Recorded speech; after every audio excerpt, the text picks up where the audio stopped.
and I don't need this, sir.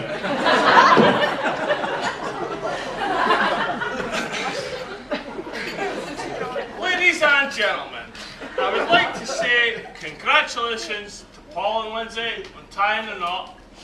It has been a very long time.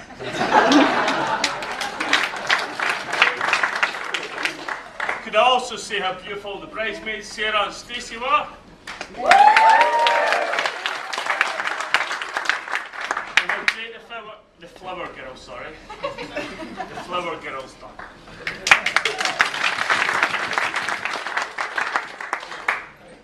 It's a great honour to be Paul's best man. I've known Paul for about 22 years, and about Lynsey about the same time. Maybe a year later.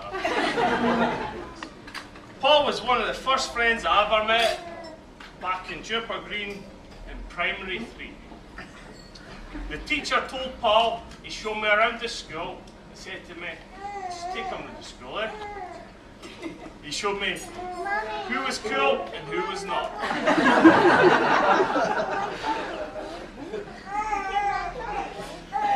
Later on that day, I come out at peacetime, I seen Paul, he was getting pushed about of some boy in our class.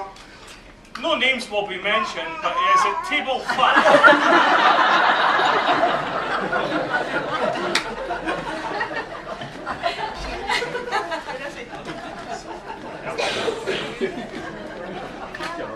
I ran over and I said to the boy, leave my friend alone. Pushed her. Paul turned around to me and he thanked me. And me and Paul would be friends at last.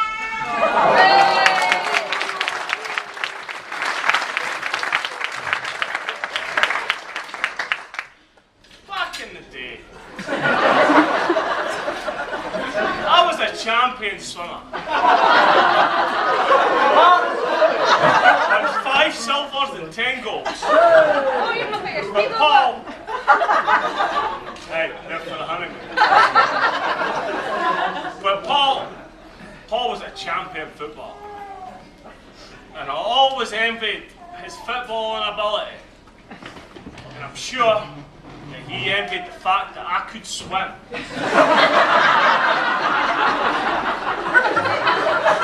I mean, the man's nearly 30. He's never even been in the deep end of the pool.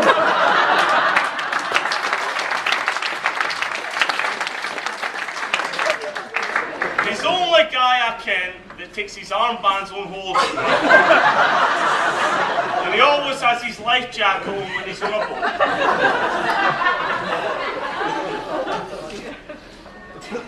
Paul's always liked his music.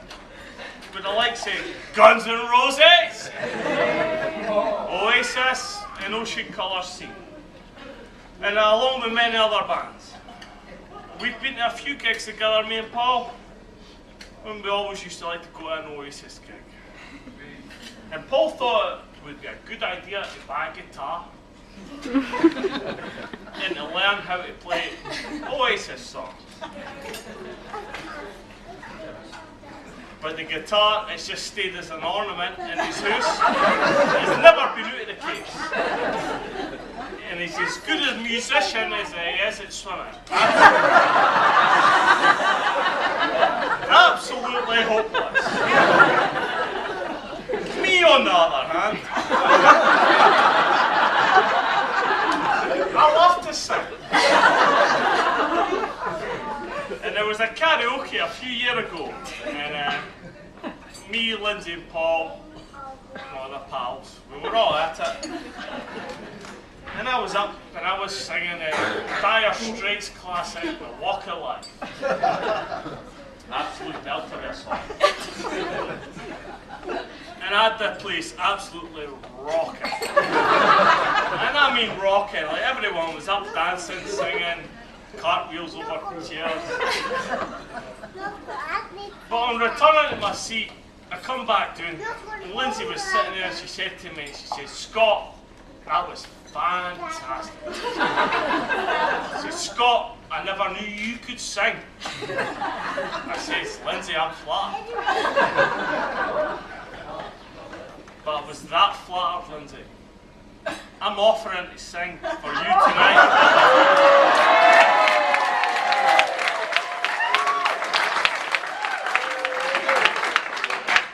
No, right now. Can you not hear me? No, right now, Lynsey. I'll do it on your dance, your dance. When you want me to sing Oasis, I'll always be there. Paul and I have been on a few holidays together. And the first holiday I was on with the lads, I was 17, I went with Paul Michael, Ryan McKinley. Oh, my God. We went away to Tenerife. It was Paul's first time on a plane, and I've never seen him brick it as much as that. Take off and landing, he was squeezing my hand. The first day there, though, was an absolute scorcher. I mean, the weather was so hot. But me and Paul, men are men. Well, Paul Michael and Ryan McKinley, they like to put the afters, they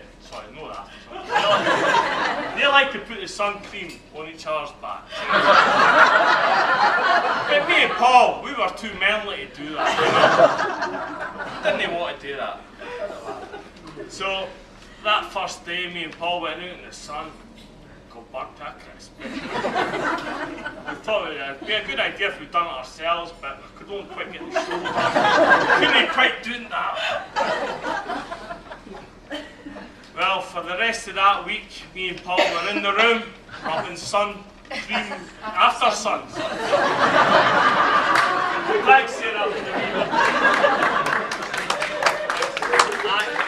we were putting after sun on ourselves for the rest of that week. Never been so macho in my life.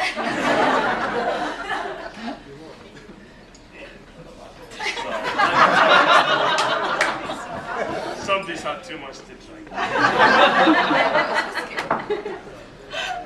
At a wedding a while back, I was dressed in a kilt, much as I am today. And I was making my way back from the dance floor when Paul and Lynsey arrived at this wedding. I thought, I'll stop and say hello to Paul and Lynsey. So I goes over to Paul and Lynsey. I've got the drinking tray, the tray with drinks. The tray with drinks in my hand, and I goes on and says, "How you doing, Paul?" Well, he thought it'd be the funniest time of his life to lift up my kilt.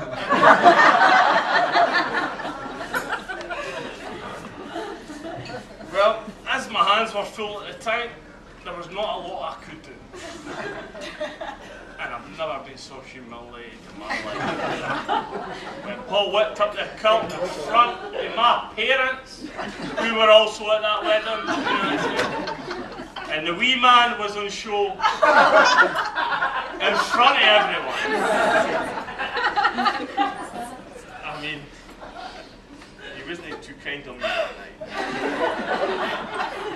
Well, I'll never forget my mother telling me off for no wearing underwear.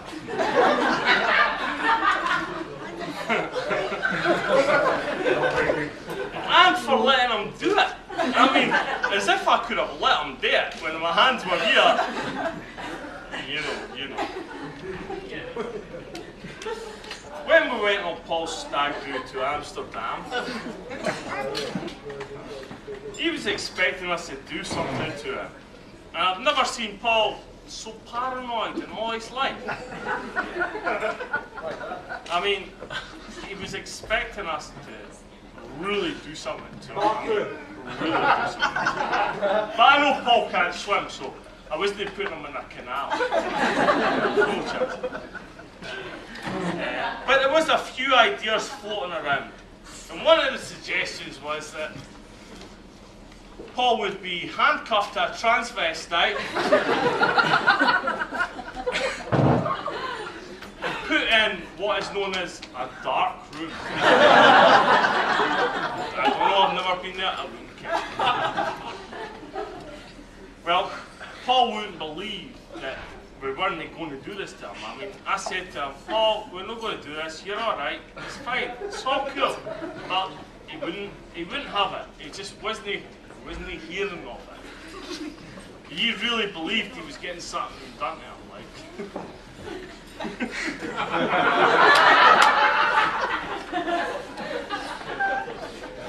The only time I see him relaxing was when he was on the plane. Actually, no, when he got off the plane and he was home. And Lynsey was there with the car to pick him up.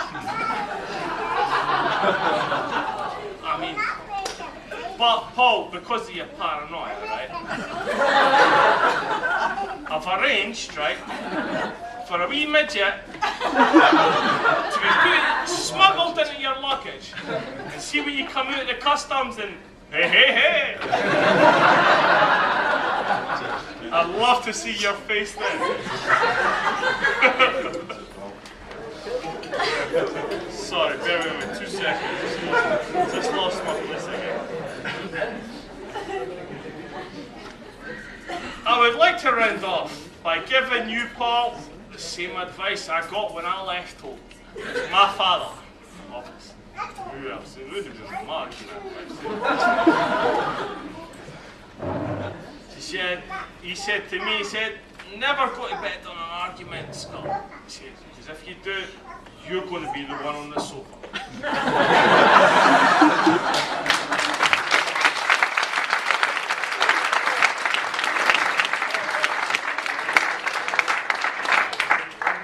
The only other piece of advice I've got for you, Paul, is, and this is my dad gave it to me too, so it's got to be special.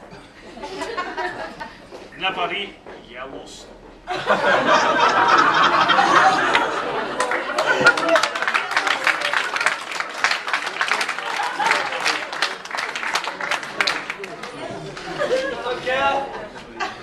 I would like to round off by saying what a lovely evening this is going to be, and Lynsey, you're absolutely beautiful in this dress. I want to marry you.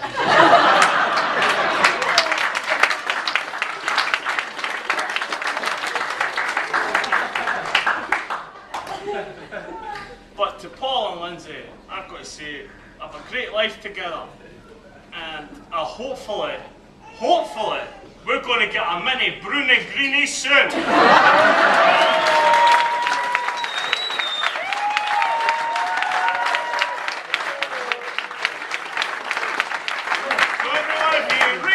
Please. To Paul Lynsey, Slangy Bar.